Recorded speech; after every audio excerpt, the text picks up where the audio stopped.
দিয়েছে আমাদের দেখতে হবে। আমরা যদি মনে করি যে যা পেয়েছি তা অপর্যাপ্ত, আমরা লেগে থাকবো এমন ভাবে কিছু লোকবল আনার জন্য যাতে আমাদের বন্যপ্রাণীর আলাদা একটা উইং হতে পারে। তবে যতক্ষণ পর্যন্ত আমাদের আলাদা উইং না হয় ততক্ষণ পর্যন্ত আমি বন বিভাগকে অনুরোধ করব তারা যেন বন্যপ্রাণী নিয়ে কাজ করেন এমন সংগঠনগুলোর সাথে সক্ষমতা বাড়ান। 18 কোটি মানুষের দেশে আমরা সবসময় বলতে থাকতে পারবো না লোক নেই জনবল। জনগণকে আমার নিজের মধ্যে করে নিতে হবে এবং তাকে আবার ক্ষমতায়িত করতে হবে। সরকারের কাছ থেকে এই 360টা পদ আনতেও তো আমাদের প্রচুর বেগ পেতে হয়েছে। আসলে আমাদের এখানে একজন রাষ্ট্রীয় অতিথি এসেছেন, ব্রাজিলের প্রধান বিচারপতি।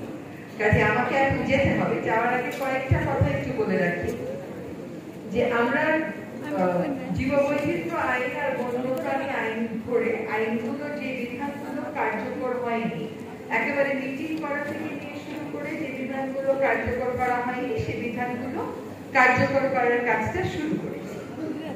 একটা কাজ আমরা কয়েকদিন আগে দেখেছেন পত্রিকায় আমরা দিয়েছি, সেটা হচ্ছে আমরা শতবর্ষী গাছ, প্রাচীন গাছ, মানে 50 বছরের বয়স এরকম গাছ, স্মারক বৃক্ষ, এগুলোর একটা তালিকা তৈরি করব।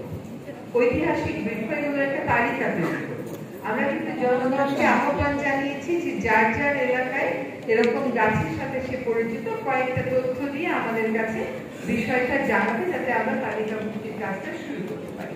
এবং এই গাছগুলোর সাথে আমার বন্যপ্রাণীর একটা সম্পর্ক অবশ্যই আছে। আমরা আরেকটা কাজ হাতে নিয়েছি, সেটা হচ্ছে যে হাতিগুলোকে, ক্যাপটিভি হোক আর বন্যই হোক, এটার জন্য একটা আলাদা প্রকল্প আমরা দিয়েছি এবং প্রকল্পটার ব্যাপারে কিছু অবজারভেশন এসেছে, সেগুলোর উত্তরও আমরা পাঠিয়ে দেওয়ার পর্যায়ে আছি। আশা করি আমরা এই মাসের শেষে বা আগামী মাসের প্রথম থেকে হাতি সংক্রান্ত যে প্রকল্পটা এটাও বাস্তবায়ন করতে পারবো। করলে হাতির করিডোর সৃষ্টির সাথে সাথে হাতি মানুষের সহাবস্থানটা আমরা নিশ্চিত করতে পারবো। আমি খুবই খুশি এই জন্য যে আমরা চিন্তা করেছি যে 31টা বন্যপ্রাণী বাংলাদেশ থেকে হারিয়ে গেছে, এই কথাগুলো আমরা আর বেশি দিন বলবো না। আমরা যেগুলো সম্ভব হয় সেই বন্যপ্রাণীগুলোকে আবার প্রকৃতিতে ফিরিয়ে আনার কাজটা শুরু করতে চাচ্ছি।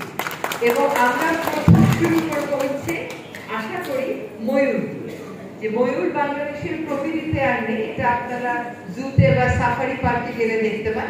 আমরা একটা প্রোটোকল ডেভেলপ করছি, যে প্রোটোকলের মাধ্যমে আমরা ময়ূরকে ফিরিয়ে প্রকৃতিতে ফিরিয়ে দেবো। একই সাথে আমরা দেখবো যে সাম্বার হরিণকে ফিরিয়ে দেওয়া যায় কিনা, ওই কাজটাও আমরা শুরু করব। আমাদের উদ্দেশ্য হবে হয়তো 31টা পাবো না, কিন্তু যতগুলো সম্ভব ততগুলো আমরা প্রকৃতিতে ফেরত দেবো। এর জন্য আমাদেরকে কিন্তু সবুজের আস্তরণটাকে আসলে বানাতে হবে। বাংলাদেশে অনেক চ্যালেঞ্জ আছে। আগে দু একটা ভালো খবর পড়তাম, এখন উপদেষ্টা হওয়ার পর দেখি সব খবরই দেশের খারাপ। মানে যেখানেই যাই হয় সব খবর যেহেতু আমাদের কাছে আসে, তো আমরা আরেকটা উদ্যোগ নিয়েছি। সিসিএফ মহোদয়কে বলেছি আপনারা যারা সংশ্লিষ্ট সিএফ ওরা এখানে আছেন, ডিএফ ওরা এখানে আছেন, একটু শুনে নেবেন। সুন্দরবনে এই সময়টা একটু অগ্নিকাণ্ডের ঘটনা ঘটে, একই রকম ঘটনা ঘটে কালিয়াকৈরে এবং গাজীপুরে। আপনারা যতটুকু সম্ভব পূর্ব সতর্কতামূলক অবস্থান গ্রহণ করবেন। আগুন লাগলে ফায়ার ব্রিগেড নিয়ে গিয়ে আগুন পোড়ানো একটা বিষয়, আরেকটা হচ্ছে আপনার প্রহরাটা বাড়ানো। আপনি প্রহরাটা বাড়াবেন যাতে আমরা আগুনের ঘটনার পুনরাবৃত্তি না ঘটে, সেটাই আমাদের চেষ্টা থাকবে।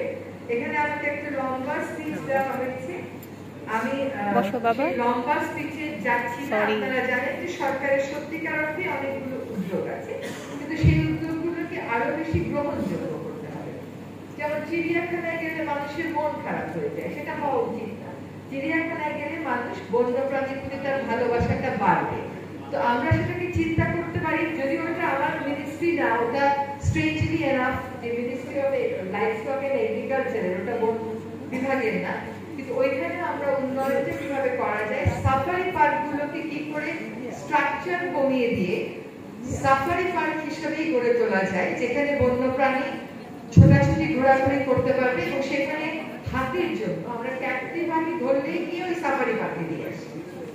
তো ওটা পরবর্তী রক্ষণাবেক্ষণ করা হয় না। সেইটা আমরা ওই যে সাফারি পার্কটা আছে গাজীপুরে, তার মধ্যে একটা এলাকা নিয়ে হাতিগুলোকে, ওগুলো হাতির জন্যই ডেজিগনেটেড করতে পারি কিনা। আমাদের অনেক বন্যপ্রাণী সাফারি পার্কে আছে, একটা মাত্র বেড আছে, এটা দিয়ে এত বন্যপ্রাণীর আপনি চিকিৎসা করতে পারবেন না। ওকে নিয়ে উঠায় সেখানে আপনাকে সক্ষমতা বাড়াতে হবে। আমরা বিদেশের সাথেও কথা বলছি, এই কাজগুলো আমরা করবো। বন্যপ্রাণীকে মানুষ যেন ভালো, বন্যপ্রাণী যেন বনেই প্রাথমিকভাবে থাকে, তার জন্য যেন আবাসস্থল সৃষ্টি হয়, বনটা যেন আমরা তার জন্যই ছেড়ে দিই, এইগুলো দর্শন নিয়ে মূলত আমরা কাজ শুরু করেছি। আশা করি এই বছরের শেষ নাগাদ বেশ কিছু কাজ আপনারা দৃশ্যমান অবস্থায় দেখতে পাবেন, কিন্তু কাজগুলো সুফল পেতে আরেকটু সময় আপনাদেরকে অপেক্ষা করতে হবে। আমরা কেবল যে ময়ূর প্রকৃতিতে ফিরিয়ে দেওয়ার কথা ভাবছি তা না, আমরা কিন্তু ময়ূরের যে আবাসস্থল মোস্ট পপুলার মধুপুর শালবন, সেইখানেও শালবন ফিরিয়ে আনার চেষ্টা করছি। আমরা আশা করছি এপ্রিল মাসে আমরা 135 একর 150 একর শালবনের মধ্যে 150 একর, যেখানে এখন অন্যান্য গাছ আছে যেমন ইউক্যালিপটাস, আকাশমণি, ওগুলো সরিয়ে এই বর্ষায় আমরা 150 একর জায়গাতে শালবন ফিরিয়ে আনতে বদ্ধপরিকর। কাজে একটার সাথে একটাকে সম্পৃক্ত করে আমরা কাজ করব। খুবই ভালো লাগলো আজকে যারা পুরস্কার পেয়েছে, তোমাদের সকলকে অভিনন্দন।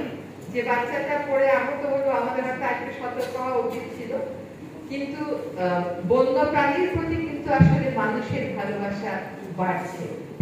আপনি খেয়াল করবেন যে এবছর আমরা অনেক কয়টা মেছো বিড়াল উদ্ধার করেছি, এবং এবছরই প্রথম মেছো বিড়ালের দিবসটা আমরা সকল জেলা পর্যায়ে ডিসি মহোদয়দেরকে বলেছি তারা যেন সচেতনতামূলক কাজ করে মানুষের মধ্যে অ্যাওয়ারনেসটা তৈরি করে।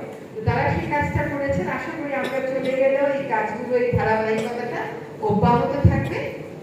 আমরা বন্যপ্রাণীকে বনে ফিরিয়ে দিতে চেষ্টা করব, বন্যপ্রাণীর প্রতি রূঢ় আচরণ করব না, তার নিরাপত্তা নিশ্চিত করব। এবং বন্যপ্রাণী আসলে ওয়ান হেলথের যে একটা কনসেপ্ট আছে, এটাকে যদি আপনি মানেন তাহলে মানুষকে ভালো থাকতে হলে কিন্তু বনকে, বন্যপ্রাণীকে আপনার সম্মান করতে হবে এবং সুরক্ষিত রাখতে হবে। আপনাদেরকে আগেই বলেছি যে আমার জন্য একজন অতিথি অপেক্ষা করছেন, সকলের কাছ থেকে অনুমতি নিয়ে আমি আজকে এখানে শেষ করছি। কোনো প্রশ্ন থাকে সিসিএফ মহোদয় আছেন, উনি অবশ্যই